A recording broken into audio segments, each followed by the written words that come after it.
voudrais partager avec vous quelque chose ce matin, et vous avez vu, on n'a pas pris la Sainte Seine, mais on la prendra après. Après le partage de la parole ce matin, j'avais à cœur de pouvoir vous partager quelque chose que le Seigneur a mis sur mon cœur dans cette semaine.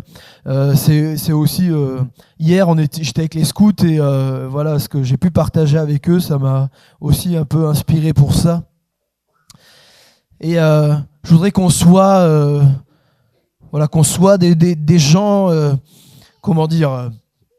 réalistes, des gens qui sommes éclairés, qu'on ne croit pas des fables et des rêves. Enfin, on a le droit d'avoir des rêves, hein, mais vous savez, ce que je veux dire par là, c'est qu'en tant que croyant, en tant que disciple de Jésus, quand on a donné notre vie au Seigneur, on n'est pas entré dans un monde nouveau tout rose. Je ne sais pas, vous avez remarqué peut-être que quand vous êtes devenu chrétien, le monde, soudainement, il a pas changé. Hein. Votre cœur, il a changé. Le Seigneur a fait quelque chose en vous, mais le monde, lui, il n'est pas devenu soudainement tout beau, tout rose. Un monde de bisounours, comme on dit. Hein. Tout le monde connaît les bisounours. Les petits oursons là, qui font des glissades sur des arcs-en-ciel et tout ça. Hein, le monde n'est pas devenu comme ça, on est d'accord, bien au contraire.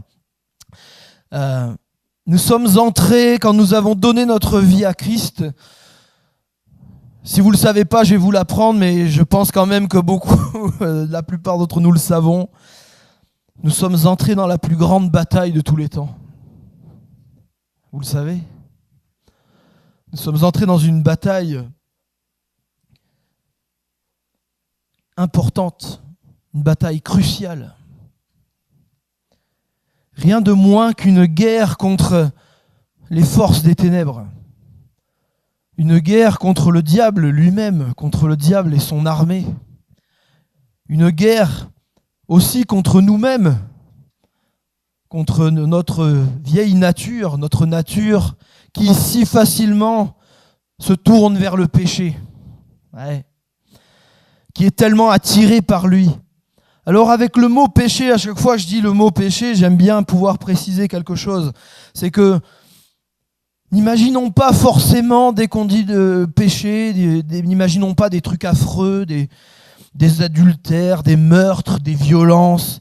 Bien avant ça, bien avant ces choses terribles que le péché peut produire.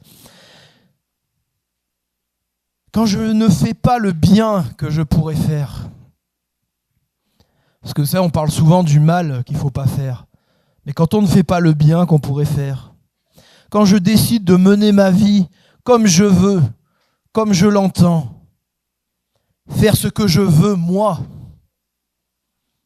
on est déjà dans le domaine du péché. Vous savez que c'est ça le péché. Le péché, c'est dire à Dieu, moi je veux pas de toi. Moi je veux faire ce que je veux. T'as peut-être un plan pour ma vie, mais c'est pas mon problème. Moi, je veux faire ce que je veux, moi j'ai décidé. Et quand je réfléchis comme ça, je suis déjà dans le péché. Et que je vous l'ai dit, nous sommes dans une guerre contre nous, cette vieille nature qui est là, et l'adversaire aussi qui est là derrière, qui essaye d'éloigner tous les êtres humains de Dieu, et qui essaye de les mener à la perdition. Alors comment réussir à lutter contre des forces aussi puissantes ? Comment ne pas tomber dans ce piège-là ? Ou comment en sortir ? Par moi-même ? Par mes propres forces ? Impossible. Ça peut marcher un temps. Vous savez, on peut toujours essayer de faire des efforts, réfléchir sur soi, etc. Tout ça, ça marche qu'un temps. Ça vous sortira jamais complètement de cette chose. Et cette guerre n'est pas toujours visible à nos yeux humains. Cette guerre-là. Et pourtant, cette guerre-là, elle fait rage. Cette guerre, elle fait des millions et des millions de morts. Cette guerre que le diable, que l'adversaire a décidé de mener aux êtres humains pour qu'ils puissent être comme lui, condamnés pour toujours, perdus. Et c'est un drame. Cette guerre, c'est un combat pour la vérité. C'est un combat pour la justice. C'est un combat pour la foi. C'est un combat pour garder un cœur zélé pour notre Dieu. Alléluia. Et c'est un combat pour le salut. Avant tout et en premier, c'est un combat pour le salut de quiconque croit. Pourquoi ? Parce que Dieu veut que tout homme soit sauvé. Alléluia. Ça, c'est ça le combat. C'est la parole qui nous dit. Dieu veut que tout homme soit sauvé. Pour que nous puissions le remporter, ce combat-là, il a été mené. Alléluia. Il a déjà été mené il y a plus de 2000 ans. Et il a pris une tournure, ce combat, à un moment donné, ce combat dans l'invisible, il a pris une tournure et une intensité extraordinaire, phénoménale, lors d'une nuit, dans un petit jardin, dans une plantation d'oliviers à côté de Jérusalem. Si aujourd'hui, mes frères et sœurs, si aujourd'hui nous pouvons dire « Je suis sauvé, je suis enfant de Dieu, je suis une nouvelle créature », c'est parce qu'il y a plus de 2000 ans, Jésus a mené le plus terrible, le plus horrible des combats. Et il nous a donné les clés pour que nous puissions, nous aussi, comme lui, mener le combat. Quand survient la tentation, c'est de ça que je veux vous parler ce matin. Quand survient la tentation d'ouvrir la porte au péché, d'ouvrir la porte à l'adversaire, d'ouvrir la porte à son œuvre destructrice dans nos vies, d'ouvrir la porte à notre vieille nature, à ce qui nous caractérisait avant que nous connaissions le Seigneur. Quand toutes ces tentations-là viennent, le Seigneur nous a donné le moyen de combattre. Premièrement, que s'est-il passé dans le jardin de Gethsémanée ? Vous vous rappelez que juste avant, Jésus était avec ses disciples, ils ont pris le repas de la Pâque ensemble.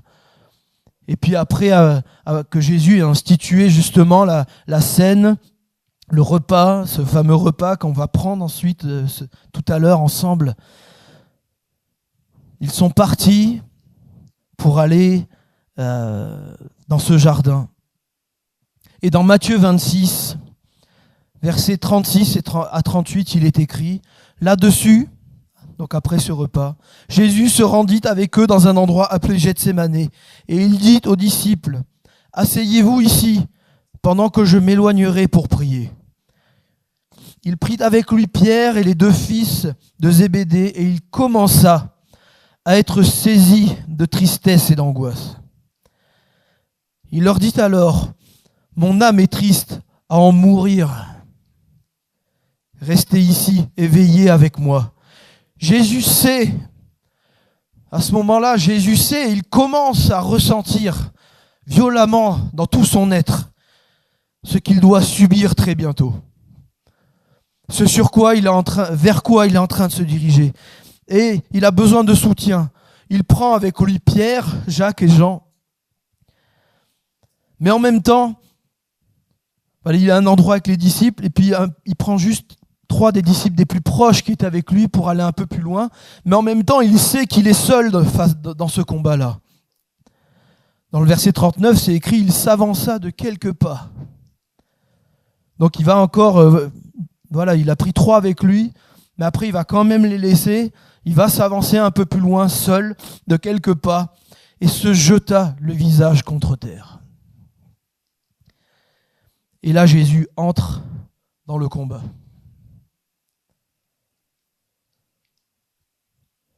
Mon Père, si cela est possible, que cette coupe s'éloigne de moi. Cette coupe, c'est ce que Jésus allait subir. C'est ce que Jésus allait vivre dans les heures et le jour suivant. Dans l'évangile de Luc 22, chapitre 22, verset 44, il nous est dit « Saisi d'angoisse, Jésus priait avec plus d'insistance et sa sueur devint comme des caillots de sang qui tombaient par terre. » Vous savez que ce phénomène physiologique existe. de se mettre à transpirer du sang, c'est le résultat d'un stress poussé à l'extrême. C'est un stress tellement immense, quelque chose qui prend, qui saisit le corps, que le corps en arrive à faire sortir l'hémoglobine par la transpiration, ce qui fait que voilà, on peut transpirer du sang. C'est ce que Jésus est en train de vivre. On a du mal à imaginer ce que Jésus était en train de vivre. L'intensité du combat dans lequel il se trouvait. Lui, le Fils de Dieu, parfait, sans aucun péché, venu de la gloire, de la sainteté, de la pureté du ciel. Lui qui était en communion parfaite avec son Père et agissant en communion parfaite avec le Saint-Esprit. Lui qui est Dieu venant parmi les êtres humains. Il savait là que très bientôt, il allait non seulement souffrir d'une souffrance extrême et abominable dans son corps, mais encore pire que ça, qu'il allait se retrouver recouvert de nos péchés, de nos maladies, de nos infirmités, de tout ce qu'il y a de plus horrible chez l'être humain. Et qu'à cause de cela, le Père détournerait les yeux de son Fils. Qu'il allait mourir abandonné, seul sur la croix, sous le poids inimaginable de nos péchés, expiant nos fautes, payant notre dette, celle qui nous séparait de Dieu. Voilà le combat que Jésus était en train de mener. De mener contre ses pensées, contre les pensées de l'adversaire qui sûrement n'a pas manqué de se rappeler à son souvenir et qui déjà peu de temps avant avait parlé au travers de la bouche de Pierre. Pierre qui, voilà, il n'avait pas fait exprès lui, mais sans le savoir, il avait dit des paroles. Quand Jésus avait dit qu'il devait aller à Jérusalem pour mourir, Pierre avait dit « Que Dieu t'en garde, Seigneur, cela ne t'arrivera pas. » Et vous savez comment Jésus a réagi. Violemment. Hein. Arrière de moi, Satan. J'ai toujours imaginé cette scène où Pierre, quand Jésus s'est retourné pour lui dire ça a dû lui faire tout drôle. Mais là, sans le savoir, c'était l'adversaire qui était en train de dire à Jésus, « Tu vas pas aller à la croix. Non, tu vas pas faire ça. » Et bien sûr que c'était tentant pour Jésus de ne pas y aller. Vous croyez que le Seigneur, là, même s'il est Dieu et tout ce qu'on veut, dans son incarnation, dans le corps humain dans lequel il était, il avait envie d'aller se faire attraper, battre, massacrer, se faire clouer sur une croix et comme je disais, encore pire que tout ça, porter tout le péché de l'humanité sur lui. Mon Père, si cela est possible, que cette coupe s'éloigne de moi. Cette supplication, il va en quelque sorte la réexprimer quelques instants après, mais sous une autre forme. Sous une autre forme parce qu'il a reçu la réponse de Dieu.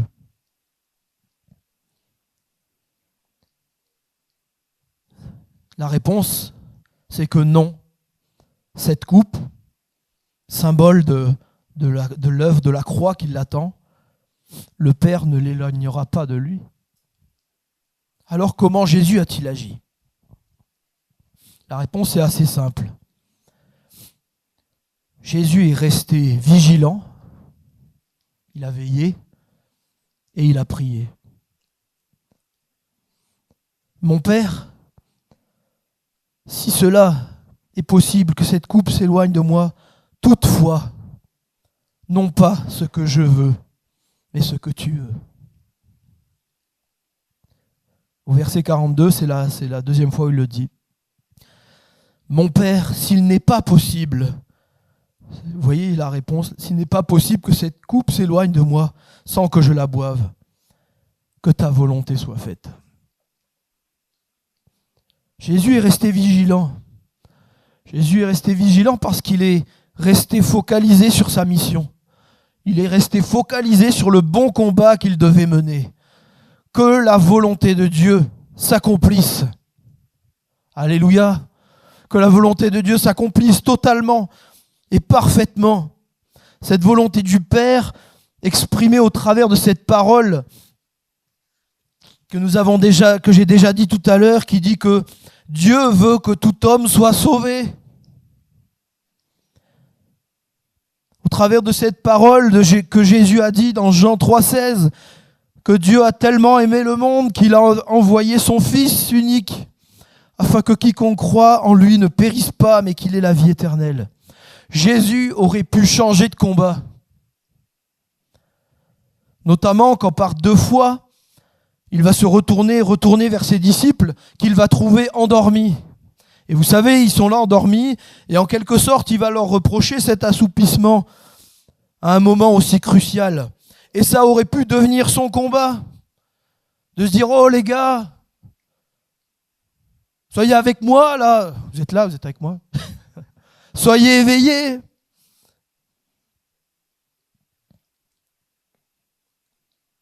Restez avec eux pour les secouer, pour les empêcher de s'endormir à nouveau. Allez, soyez là. Mais non.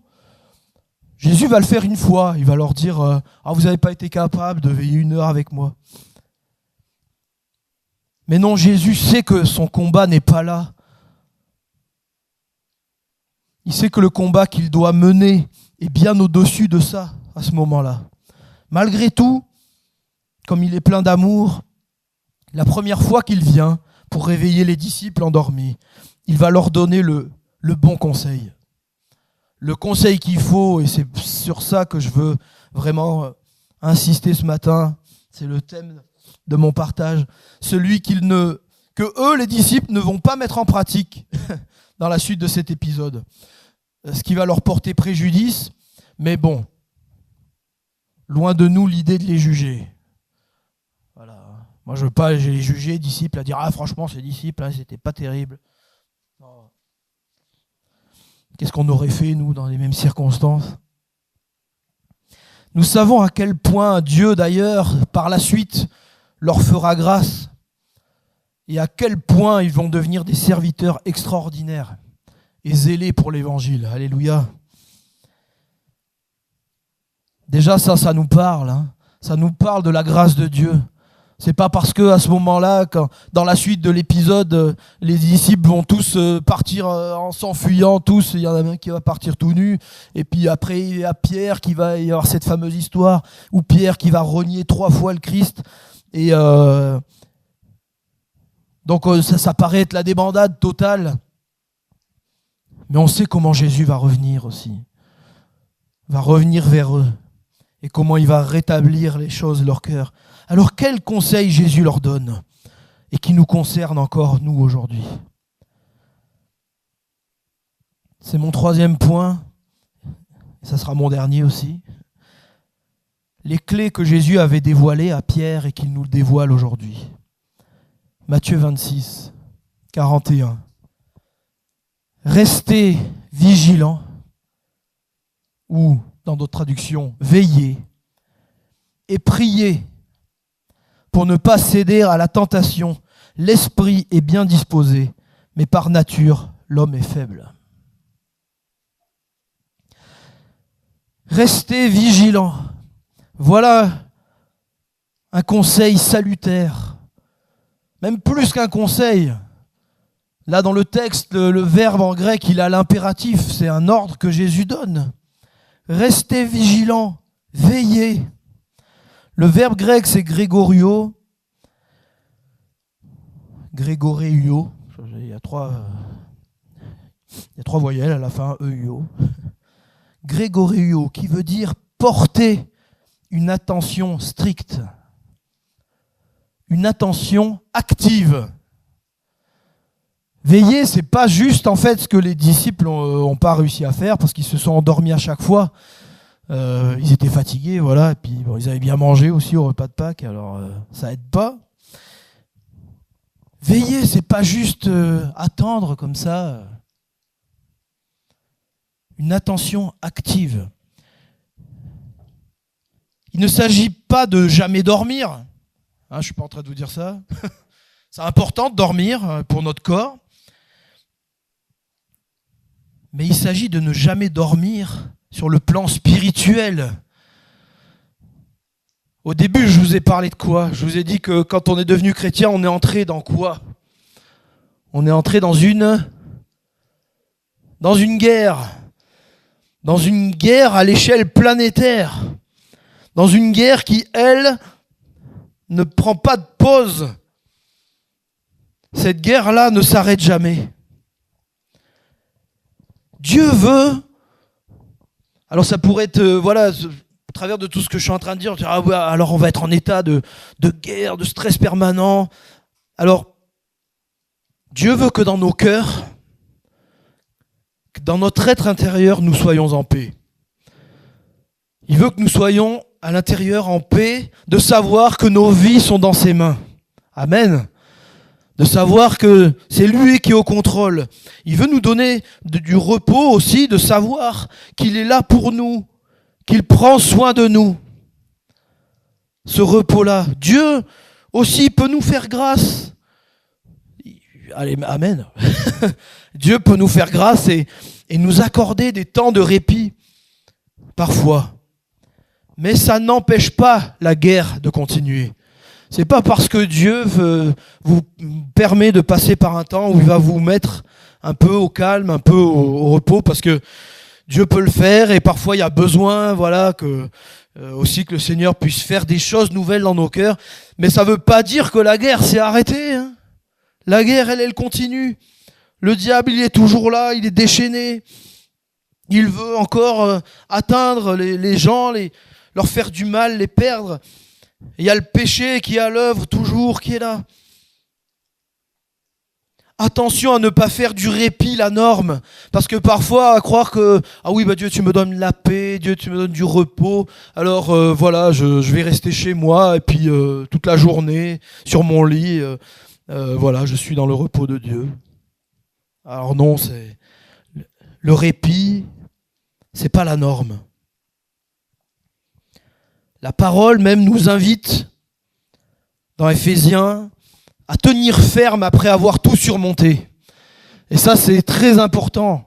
Je prêcherai peut-être un jour sur ça, j'ai déjà fait.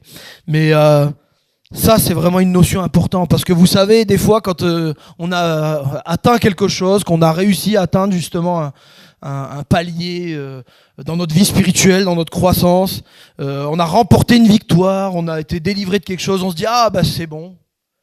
Ouais, yes. Ça y est. » Et souvent, c'est là qu'on se relâche. Parce qu'on se dit « C'est bon, je suis arrivé. » Mais en fait, on n'est pas arrivé. Vous savez qu'on n'est jamais arrivé. Jusqu'à ce qu'on rejoigne le Seigneur dans la gloire, on n'est pas arrivé. La course, il faut la courir jusqu'au bout, comme l'a dit l'apôtre Paul. Tenir ferme après avoir tout surmonté. Ça veut dire qu'après que j'ai tout surmonté, eh ben la guerre continue. Donc je dois encore me tenir comme un soldat de Christ dans le combat. Et c'est ce que je partageais avec les louveteaux hier. Bon, il y en avait que 2, mais c'est pas grave. Comme ça, c'est les chefs après qui ont entendu. Il y a plus de chefs que de louveteaux, mais... La parole nous rappelle quelque chose. C'est que l'adversaire, il est comme un lion rugissant, cherchant quelqu'un à dévorer. L'adversaire, lui, il est toujours là, je vous ai dit. Lui, il tourne, il rôde autour de vous. Il rugit pour faire peur. Et il cherche quelqu'un à dévorer. J'ai expliqué hier, et c'est une image qui vient de ma chère chérie Elisabeth. Je lui pique ces images, hein. J'ai le droit. Enfin, c'est bon, elle m'en voudra pas. Quand nous avons donné notre vie à Dieu, que nous sommes devenus enfants de Dieu, c'est comme si le Seigneur avait imaginé qu'autour de vous, vous avez un cercle. Voilà. Alors là, je ne vais pas en tracer un au sol, parce que je vais me faire tirer les oreilles après. Imaginez que vous êtes dans un cercle, et ce cercle, ça représente la protection de Dieu sur votre vie. Parce que Dieu est notre bouclier, amen. La Bible le dit, les psaumes le disent sans cesse, Dieu est notre abri, il est notre refuge, il est notre bouclier. Et voilà, imaginez que vous êtes dans ce cercle qui est comme cette notion de refuge, d'abri, dans lequel notre vie est placée en Dieu. Et dans ce cercle-là, le diable n'arrive pas à entrer. Il n'arrive pas à entrer. Par contre, ce que le diable veut faire, c'est vous en faire sortir. Que de vous-même, vous sortiez de ce cercle. Que vous sortiez de cet abri, de ce refuge qui est en Dieu. Et c'est là qu'on retrouve la notion de tentation. Parce que Jésus, dans ce verset, il va dire « Restez vigilants et priez pour ne pas céder à la tentation. L'esprit est bien disposé, mais la nature de l'homme est faible. » Et c'est là qu'on retrouve la définition, la notion de tentation. La définition de tentation, il y a deux choses que j'ai relevées. C'est une impulsion qui pousse au mal, au péché. Et l'autre point, qui est peut-être encore plus important, ce qui incite à une action en éveillant un désir. C'est ce que le diable veut faire en nous. Éveiller des désirs, des pensées qui vont pas dans le sens de ce que Dieu veut. Et le diable sait faire ça de 1000 façons.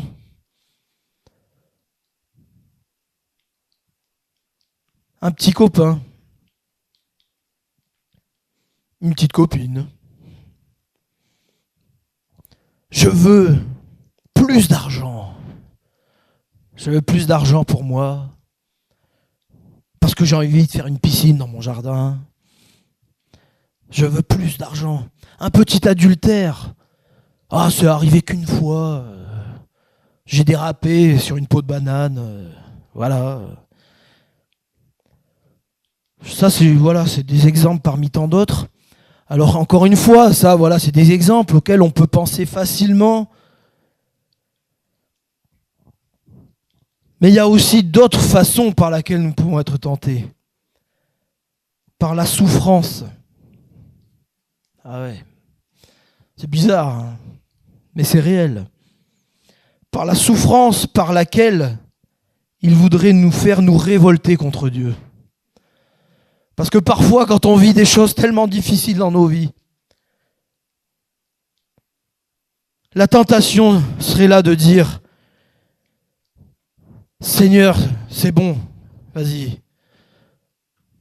Je veux plus de toi, là. Tu m'as laissé tomber dans cette circonstance. » Et ça, c'est une tentation qui peut venir dans notre esprit, de se révolter contre Dieu. Nous éloigner de Dieu, c'est aussi ce que veut notre vieille nature. La parole nous dit, les désirs de notre chair sont contraires à ceux de l'esprit. Et eux veulent nous pousser à nous éloigner de ce que le Seigneur veut pour nous. Et Jésus va le dire dans la suite du verset, l'esprit est bien disposé, mais par nature l'homme est faible. Ça veut dire qu'on a des bonnes intentions parfois dans notre tête. On se dit, oui, c'est bon, ça va tenir, je suis bien disposé. Mais mon corps, lui, ma nature humaine peut être faible. Et on a parlé tout à l'heure avec Yann, on a parlé de l'orgueil. Et ça peut être une tentation aussi, l'orgueil.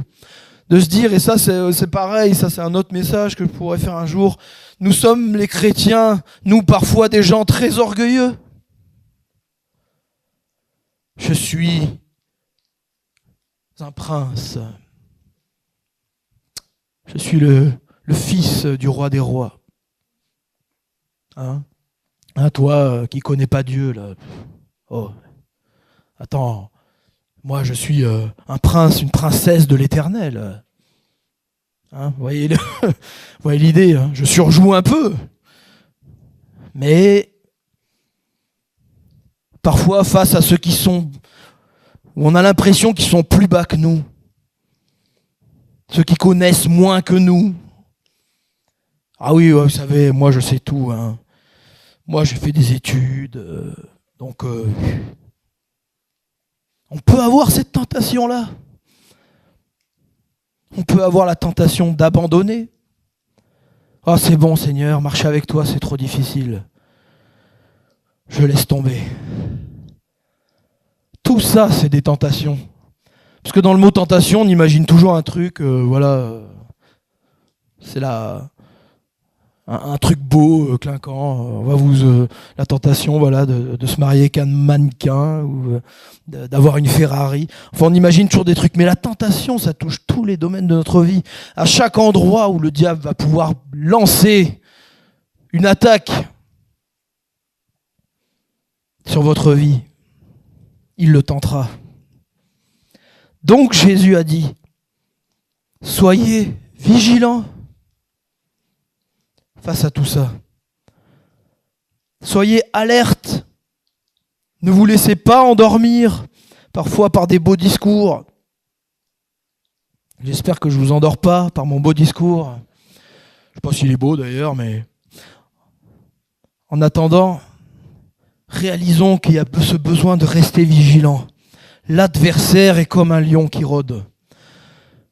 Pensez toujours à cela. Vous êtes dans l'abri, dans les mains de Dieu.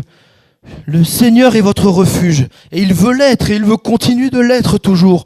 Mais rappelez-vous, et ça c'est la notion, quand je disais tout à l'heure, de la paix que le Seigneur veut mettre dans nos cœurs. C'est que nos vies sont dans sa main. Il nous protège, il est là. Il veut prendre soin de nous, le Seigneur.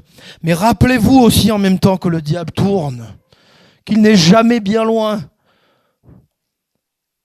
pour essayer de vous faire sortir de cette présence de Dieu. Et puis priez.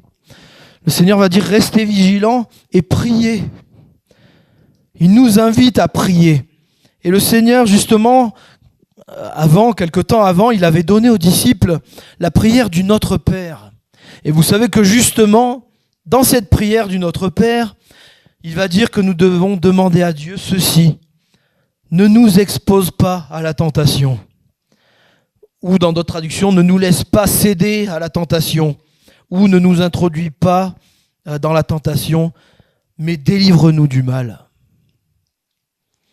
Voilà, même dans sa prière, dans ce fameux Notre Père, que vous savez, qu'on n'est pas appelé à répéter en boucle comme un mantra en croyant que ça va changer quelque chose, mais qui est une prière modèle qui nous donne la direction dans laquelle il est bon de prier, eh ben, le Seigneur lui-même, dans sa prière, va nous dire « Prions par rapport à la tentation, que nous n'y cédions pas, que nous soyons délivrés du mal. » Alléluia. Mais vous savez, prier, contrairement à ce que vous savez prier, oui, j'espère que vous savez prier, mais prier, c'est pas seulement demander des choses à Dieu. Parce que souvent on a tendance à penser ça. Prier, c'est je vais m'asseoir et puis je vais dire à Dieu, je vais faire ma liste. Seigneur, voilà ceci, tu me bénis dans tel domaine et dans mon machin, et puis tu bénis un tel et tu bénis l'autre. Alors c'est pas mauvais de demander des choses à Dieu, mais ça c'est vraiment limiter la prière. La prière c'est bien plus vaste que ça. La prière c'est aussi intercéder. Intercéder, c'est vraiment avoir un sujet qui pèse sur notre cœur, que le Saint-Esprit nous met à cœur et on va combattre justement dans la prière par rapport à un sujet. Prier, c'est aussi louer ce qu'on a fait ce matin. Louer, adorer Dieu, chanter ou pas, en parole, voilà, en exprimant notre reconnaissance au Seigneur, en faisant monter vers lui des actions de grâce, la gratitude qu'on a de le connaître, c'est louer, l'adorer, hein, vous savez. Donc on loue le Seigneur pour ce qu'il fait, pour qui il est. L'adoration, c'est vraiment nous tenir en sa présence, pour célébrer qui il est. Et puis prier, c'est aussi écouter Dieu. Qu'on le répète. Mais prier, c'est pas que parler, et puis le Seigneur, lui, je voudrais bien en placer une, mais non, j'y arrive pas. Prier, c'est écouter Dieu, c'est chercher sa face, c'est chercher son cœur, c'est chercher sa volonté. Et c'est, comme Jésus, C'est ce que Jésus a fait dans ce jardin de Gethsémani, dans ce fameux jardin où il a mené ce combat pour nous. Ce combat qu'il a remporté pour nous donner la vie, pour nous donner la vie en abondance et pour nous donner la vie éternelle. C'est ça, prier. Jésus l'a fait. Jésus, il n'est pas allé à la croix comme un héros de Marvel, genre avec son armure, voilà, en disant, voilà, allez, moi je suis le fils de Dieu, allez, j'y vais, et bomber le torse et les muscles, et allez-y, c'est bon, tuez-moi. Jésus, il n'est pas allé comme ça. Jésus, il était dans son humanité comme nous pouvons être, et il s'est retrouvé face à un combat qui était tellement terrible, dans lequel parfois nous pouvons être, alors pas à son niveau à lui, hein. Nous on mène pas le combat que Jésus a mené, mais on a aussi des combats dans nos vies. On passe aussi par des temps où on ne sait plus, c'est difficile, on passe par des choses qu'on ne comprend pas. Et dans ce moment-là, Jésus nous a montré comment faire. Restez vigilants. Restez vigilants et priez. Priez, cherchez ma face. Face à ces luttes, face à ces combats, face aux tentations qui surviennent et qui voudraient nous faire basculer, qui voudraient nous faire sortir des bras de l'amour et la protection de Dieu. Il n'y a plus qu'une seule chose à faire, obéir à ce que Jésus nous a dit. Restez vigilants et priez. Alléluia. Merci Seigneur. Merci pour ta parole, Seigneur. Merci parce que tu es venu. Et que, Seigneur, tu nous comprends tellement bien. Tu nous comprends tellement bien parce que, Seigneur, ce que nous pouvons vivre parfois de si difficile, les tentations par rapport auxquelles, Seigneur, nous sommes confrontés, nos luttes et nos combats, tu as connu cela, Seigneur. Tu n'es pas un Dieu qui est venu comme ça et puis qui n'a rien vécu et qui a fait des choses. Tu es venu marcher parmi nous. Vivre, Seigneur, comme un être humain. Connaître, Seigneur, les choses qu'on a pu connaître. Même, Seigneur, ta parole nous dit que quand Lazare est mort, tu as pleuré. Parce que c'était ton ami. Tu as connu la faim, tu as connu la soif, la tristesse. Et dans ce jardin, tu as connu, Seigneur, le summum de la difficulté, du stress, de l'angoisse, au point que tu en as transpiré du sang. Merci, Seigneur, d'être venu combattre pour nous. Merci d'avoir mené ce combat à notre place. Et on veut, Seigneur, au travers du repas qu'on va prendre ensemble, nous rappeler encore, nous rappeler ce sacrifice si extraordinaire que tu as accompli. Ce sacrifice si grand, si puissant, qui nous a permis, comme je le disais au début, de pouvoir dire « Je suis enfant de Dieu ». Parce que toi, Seigneur, tu as payé le prix. Et merci parce que tu nous as donné pour quand nous sommes aussi, Seigneur, dans ces moments difficiles, tu nous as donné, Seigneur, ce conseil, cet ordre de veiller, de rester vigilant. C'est-à-dire de garder vraiment les yeux fixés sur toi, Seigneur. Et puis de prier. Parce qu'on croit, Seigneur, que la prière, c'est pas juste des paroles, c'est pas juste des mots qu'on lance comme ça dans les airs. Mais on croit, Seigneur, par la foi, que tu es le Dieu qui entend nos prières. Qui les entend et qui y répond avec grâce, selon ta volonté, Seigneur Jésus.